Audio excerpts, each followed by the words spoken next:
BSc third years के सभी students का आज की फिजिक्स ऑनलाइन क्लास में स्वागत है। जैसा कि आपको पता है थर्ड पेपर चल रहा है क्वांटम फिजिक्स का, इसमें सेकेंड यूनिट अपनी चल रही है श्रोडिंगर वेव मैकेनिक्स।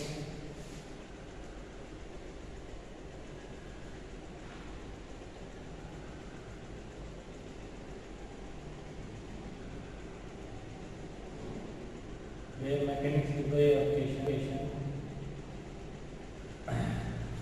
आज अपन पढ़ेंगे आइगन फलन और आइगन मान।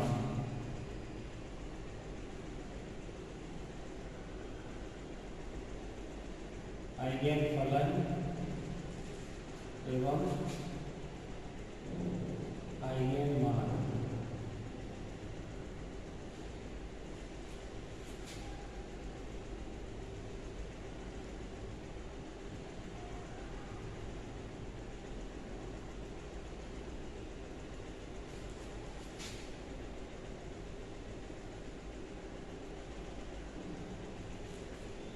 Eigen function and eigen values. Eigen फलन क्या होते हैं ये तो सेकेंड ईयर में पढ़ा तुमने। अगर किसी फलन पर कोई भी ऑपरेटर संकारक हम यूज करते हैं, ऑपरेट करते हैं, तो जो रिजल्ट के रूप में नया फलन मिले या फलन के साथ कोई संख्या गुणा में मिले, उस गुणात्मक संख्या को क्या कहते हैं? आइगन मान। और ऐसे फलन क्या कहलाते हैं? आइगन फलन। यदि किसी तरंग फलन मान लो विषाई है और कोई संकारक, कोई भी ऑपरेटर हो स्थिति का, संवेग का, ऊर्जा का, कोई संकारक एक है, आरोपित करने पर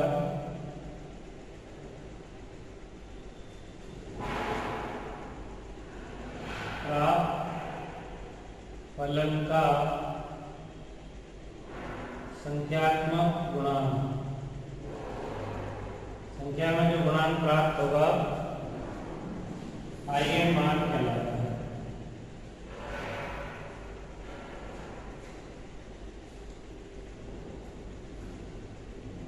और ऐसे फलनों को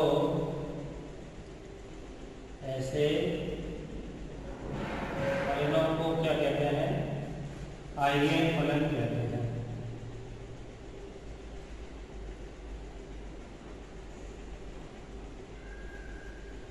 जैसे तरंग फलन शाही, इस पर ऑपरेट कर दिया, संकारक एक है, रिजल्ट स्वरूप मिला ए शाही।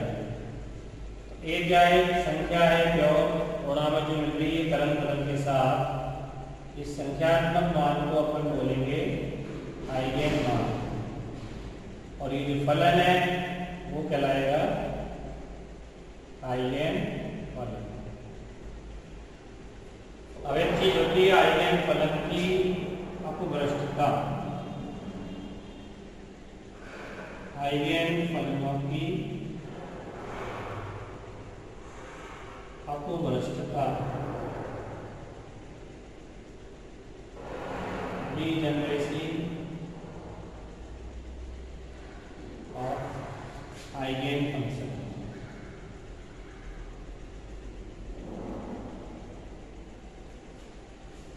अपभ्रष्टता का मतलब क्या है? अगर एक आइगन मान से संबंधित अनेक आइगन फलन हो, यानी बहुत सारे अलग अलग आइगन फलनों पर किसी संकारक को ऑपरेट करने पर रिजल्ट में जो आइगन मान मिले वो एक जैसा हो, सेम हो, तो क्या कहलाएगा? इसे आइगन फलनों की अपभ्रष्टता कहते हैं। क्या लिख सकते हैं अपन? यदि किसी आइगन मान के साथ एक से अधिक आइगन फलन संबद्ध हो, एक से अधिक आइगन फलन संबद्ध हो तो इसे फलनों की अपभ्रष्टता कहते हैं। फलनों की क्या कहेंगे? अपभ्रष्टता कहते हैं। मान लीजिए शाई 1, शाई 2, शाई 3 कई सारे अलग अलग फलन हैं। इस पे एक को ऑपरेट किया, ए शाई 1 का। इस पे एक को ऑपरेट किया, इसमें भी ए शाई 1। इस पे एक को ऑपरेट किया, इस पे भी शाई 2 और ये शाई 3। फलन अलग अलग है, रिजल्ट में अलग अलग ही है, लेकिन ऑपरेट लगाने पर जो गुणा में संख्या प्राप्त हो रही है वो समान है यानी एक आइगन मान के साथ एक से अधिक फलन संबद्ध है। इस आइगन मान के लिए शाई 1 फलन है और इसी आइगन मान के लिए शाई 2 भी है, इसी आइगन मान के लिए शाई 3 भी है। तो एक से ज़्यादा फलन रिलेटेड हो गए एक ही आइगन मान के साथ, तो इसको कहते हैं तरंग फलनों की अपभ्रष्टता। क्या कहते हैं? तरंग फलनों की अपभ्रष्टता कहते हैं। अब एक लंबकोणिकता हमने पहले भी पढ़ी है, स्टार्टिंग में प्रायिकता जब मैंने पढ़ाई थी। अगर प्रायिकता का मान 0 हो तो दोनों तरंग फलन क्या कहलाते हैं? लांबिक फलन। पहले भी सिद्ध कर चुके हैं सी को। और अगर प्रायिकता 1 हो संपूर्ण आकाश के लिए तो क्या कहलाते हैं? प्रसामान्यीकृत फलन। तो यह आइगन फलनों की लंबकोणिकता सिद्ध करेंगे अपन।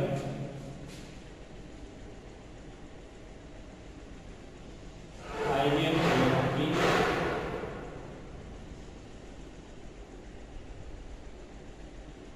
लंबकोणिकता, लांबिकता कह सकते हैं। लेकिन लांबिकता तभी होगी जब अलग अलग तरंग फलनों के लिए आइगन मान अलग अलग होंगे। अपभ्रष्टता नहीं होनी चाहिए, अनअपभ्रष्ट होने चाहिए। कैसे होने चाहिए? अनअपभ्रष्ट। अलग अलग तरंग फलनों के लिए आइगन मान क्या होने चाहिए? अलग अलग। तो यहाँ पर इसको सिद्ध करने के लिए माना 2 तरंग फलन अपन ले लेते हैं। तरंग फलन शाई n एवं शाई n पर संकारक हम ले लेते हैं हैमिल्टोनियन संकारक। n से दिखाते हैं इसको। कुल ऊर्जा का संकारक होता है वो हैमिल्टोनियन होता है। कुल ऊर्जा को पहले बताया R/h del/t। वही हैमिल्टोनियन संकारक है। हैमिल्टोनियन संकारक H आरोपित करने पर आइगन मान क्रमशः मतलब इस फलन पर इस फलन को ऑपरेट करने पर En प्राप्त होते हैं। तो 2 अलग अलग तरंग फलन है, एक शाई m और एक शाई n। दोनों पर अगर हैमिल्टोनियन संकारक को ऑपरेट करेंगे तो उनके आइगन मान भी अलग अलग है, En और En। कहने का मतलब शाई m पर अगर हैमिल्टोनियन संकारक ऑपरेट किया En शाई n, समीकरण नंबर 1। n पे इसको ऑपरेट किया En शाई n, इसको लिख दिया समीकरण नंबर 2। अब सबसे पहले क्या करेंगे? कोई से समीकरण ले लो, 1 को या 2 को।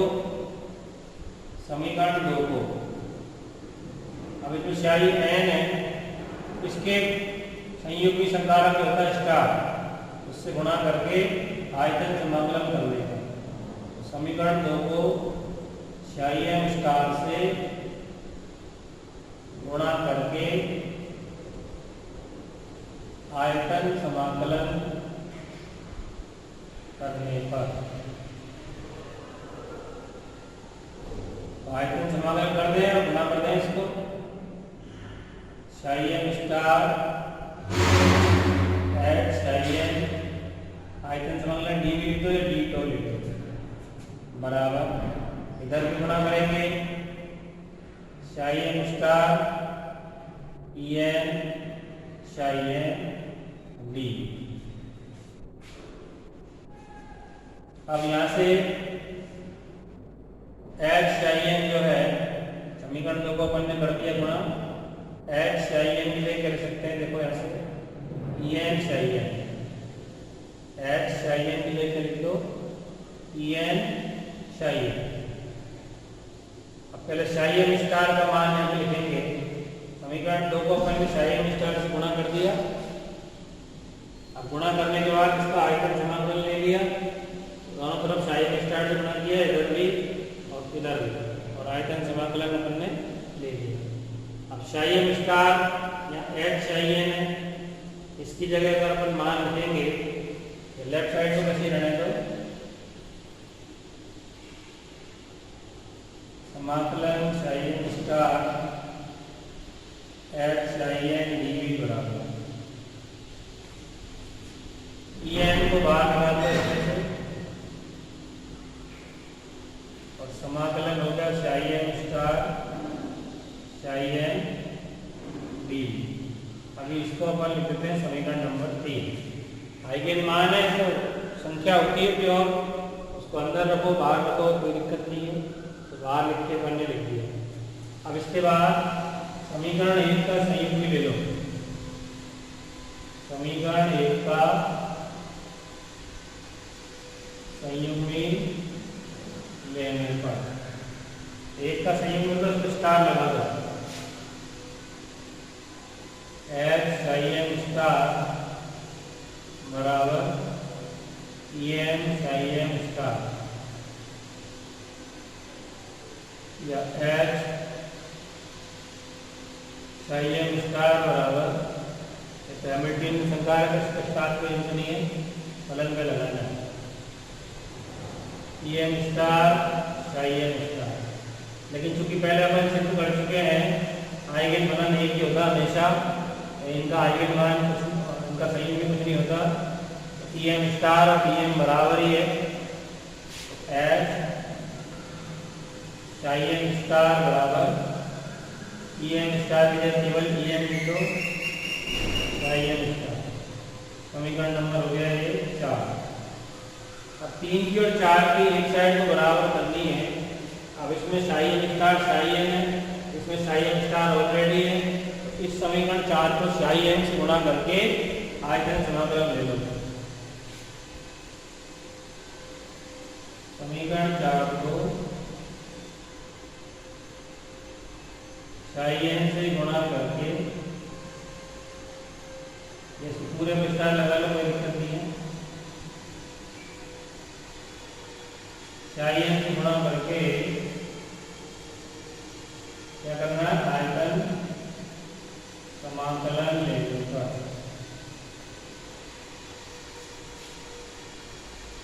तो साई एन से गुणा करना है, तो psi N at psi M star D बराबर राइट साइड में गुणा कर दो, psi N E M psi M star D. समीकरण 5 की जो लेफ्ट साइड है, इसमें जो संकारक अपन ने पहले पढ़ा था कौन सा, हर्मिटी संकारक, क्योंकि एच हैमिल्टनियन संकारक है, ये भी एक हर्मिटी संकारक होता है। तो समीकरण 5 की लेफ्ट साइड में हर्मिटी संकारक की परिभाषा से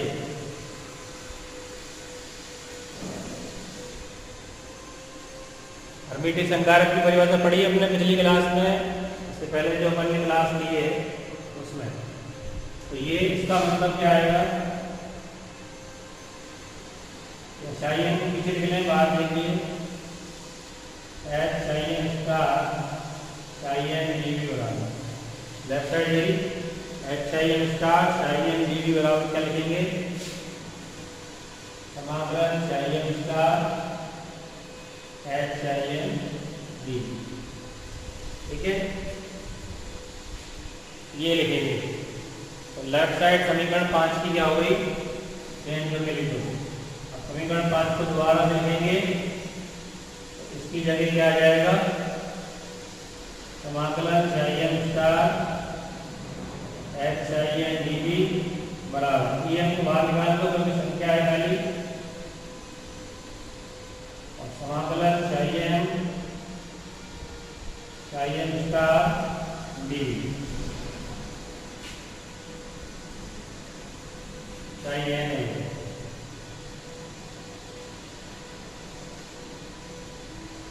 ये समीकरण नंबर 6 है। अब समीकरण 3 में से समीकरण 6 को घटाने पर, तो 3 में 6 को घटाएंगे तो लेफ्ट साइड बराबर है, तो psi star X psi D, psi star X psi D, left side बराबर है, लेफ्ट साइड में बच गया 0 बराबर, राइट साइड में से घटाएंगे तो ये प्रायिकता वाला मान इसमें सेम है, साइन स्टार सेम है, और में आ जाएगा, बचेगा क्या, en माइनस en, और समाकलन और ये कॉमन है, साइन स्टार डी, दोनों में नहीं साइन स्टार चाहिए। देखो यहाँ से बचा en, यहाँ से बचा en। अब चूंकि en not equal en,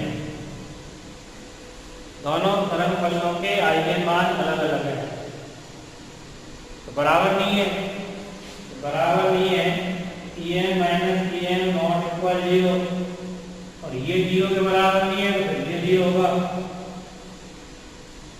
sign star D बराबर 0। प्रायिकता है ये, प्रायिकता 0 होने का मतलब तरंग फलन दोनों जो है वो क्या होंगे, लांबिक फलन होंगे, लंब कोणिकता रिलेशन उसके अंदर होगा। तो ये सिद्ध हो गया कि अगर दो अलग अलग तरंग फलनों के आइगन मान अलग अलग हैं तो वे दोनों फलन परस्पर लांबिक फलन होंगे, लंब कोणिकता रिलेशन को सेटिस्फाइड करेंगे। ठीक है, अब प्रसामान्यीकृत फलन की क्या कंडीशन होती है, लांबिक में तो प्रायिकता 0 होती है, प्रसामान्यीकृत फलनों के लिए क्या होता है, प्रसामान्यीकृत फलनों के लिए प्रायिकता क्या होती है, उसी तरह से लिखते हैं कि साइन स्टार डी बराबर क्या होता है 1। अब दोनों रिलेशनों को मिला के लिखें, प्रसामान्यीकृत फलनों के लिए ये और लांबिक फलनों के लिए 0, दोनों का संयुक्त रूप से, दोनों का संयुक्त रूप में क्या लिखेंगे, साइन स्टार डी बराबर एक संकारक के रूप में डेल्टा एन है, जो क्या कहलाएगा, श्रोडिंगर डेल्टा, श्रोडिंगर डेल्टा संकारक कह सकते हैं इसको। एन दोनों में लगा दिया। अब इसमें कंडीशन अपन डाल सकते हैं,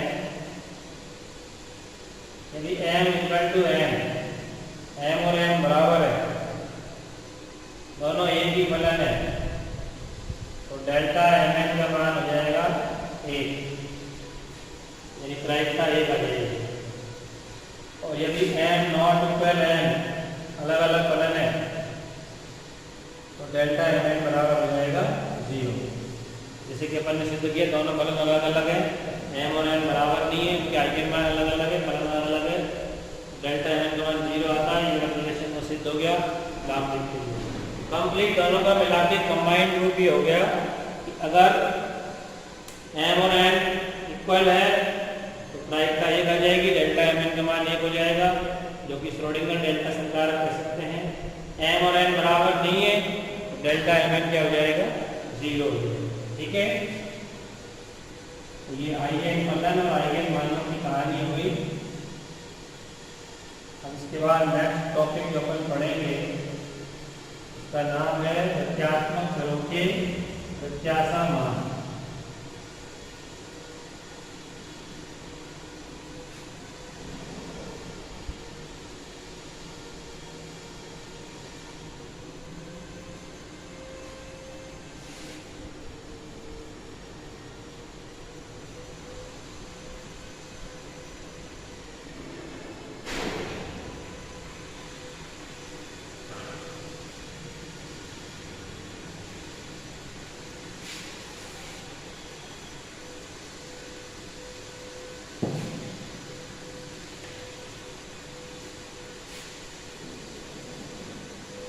तथ्यात्मक चरों के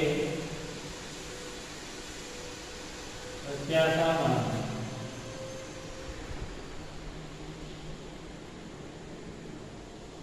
अब क्या होते हैं प्रत्याशा मान? देखो, तथ्यात्मक चर मतलब गति से संबंधित, गति से संबंधित ही तरंग होती है, तरंग से संबंधित फलन होते हैं। अब किसी भी तथ्यात्मक चर का औसत मान पूर्ण यथार्थता से नहीं किया जा सकता, इसलिए क्वांटम मैकेनिक्स में क्या किया जाता है, गत्यात्मक चरों के संकारक का प्रायिकता के सापेक्ष औसत मान ज्ञात किया जाता है। डायरेक्टली किसी भी गत्यात्मक चर से स्थिति, वेग, संवेग, ऊर्जा जो कण की गति से संबंधित है उनका पूर्ण यथार्थता से औसत मान निर्धारित करना पॉसिबल नहीं है। एकदम एग्जैक्ट, करेक्ट, शुद्ध मान नहीं प्राप्त कर सकते। इसलिए क्वांटम मैकेनिक्स में क्या किया जाता है, जो भी गत्यात्मक चर है, चाहे वो स्थिति है, संवेग है या कोई और है, उनके संकारक, जैसे अपन ने संवेग का संकारक पढ़ रखा है, ऊर्जा का पढ़ रखा है, गति का पढ़ रखा है, तो उनके संकारक का प्रायिकता के सापेक्ष औसत मान ज्ञात किया जाता है और वो औसत मान कहलाता है तथ्यात्मक चरों का प्रत्याशा मान। यहाँ पर लाइन लिख सकते हैं, विभिन्न तथ्यात्मक चरों का औसत मान पूर्ण यथार्थता से ज्ञात नहीं किया जा सकता है। अतः क्वांटम यांत्रिकी में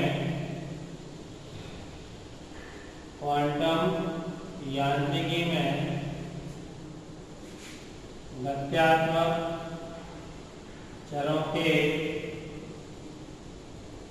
संकारकों का प्रायिकता के सापेक्ष औसत मान ज्ञात किया जाता है। प्रायिकता के सापेक्ष औसत मान ज्ञात किया जाता है, जिन्हें गत्यात्मक चरों के प्रत्याशा मान कहते हैं।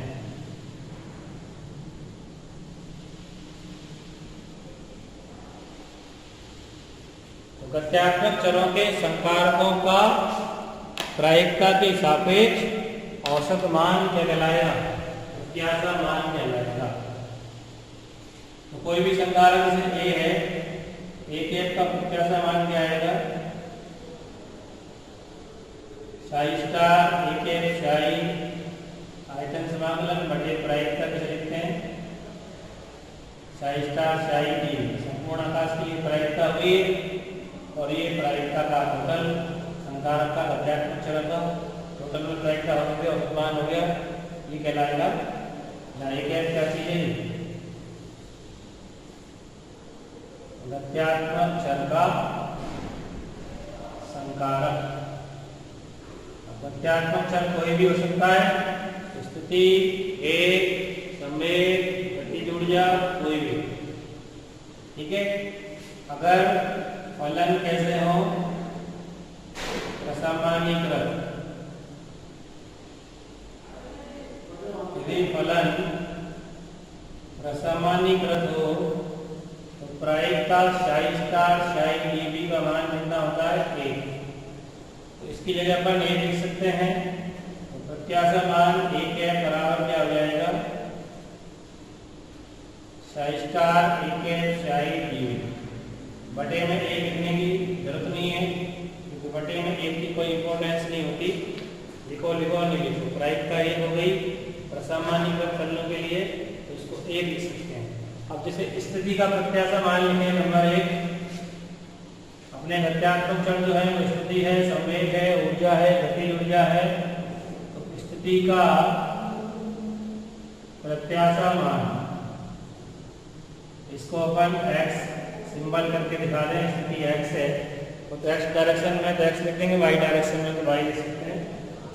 तो समाकलन psi star X cap psi DV. और असामान्यीकृत फलन नहीं हो तो प्रायिकता आ जाएगी साथ में। स्थिति है एक विमीय, इसलिए x के सापेक्ष करेंगे समाकलन। स्थिति एक विमीय है तो डीवी आयतन की बजाय स्थिति का समाकलन हो जाएगा। नंबर 2, संवेग का संकारक। संवेग का कोई x घटक लें केवल, संवेग के x घटक का प्रत्याशा मान ज्ञात करें। तो px संवेग का x घटक हो गया, तो इसको लिखेंगे समाकलन, लिमिट जो भी होगी स्थितियों की समय की वो लिख सकते हैं, Sai vector px cap Sai dv। x घटक है तो x के सापेक्ष होगा समाकलन बटे साई स्टार साई dx। क्या px कैप बराबर क्या आएगा, माइनस आयोडा h बार डेल अपन डेल x। कई बार बता चुके हैं संवेग का संकारक ही होता है। ऐसे ऊर्जा का लिखेंगे, ऊर्जा का प्रत्याशा मान लिखेंगे, इसको E से दिखा दें। E बराबर क्या आएगा, साई स्टार ई कैप साई डीवी और बटे में प्रायिकता हुई साई स्टार साई डीवी। या ई कैप बराबर क्या होगा, कुल ऊर्जा का संकारक क्या होगा, आयोडा h बार डेल अपॉन डेल t। ये पहले श्रोडिंगर समीकरण में अपन इसको देख चुके हैं, पढ़ चुके हैं। और जैसे एक एग्जाम्पल लेके चले, अपन किसी का एक का निकालें, एक उदाहरण देखें। देखो उदाहरण,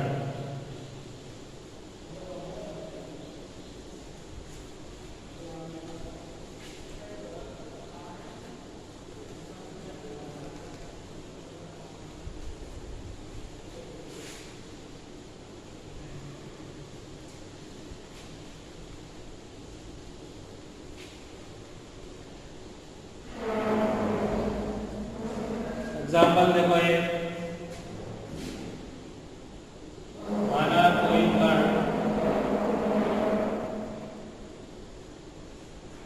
क्षेत्र लिख रहे हैं, इसकी लिमिट x की लिमिट 0 और a के बीच में है,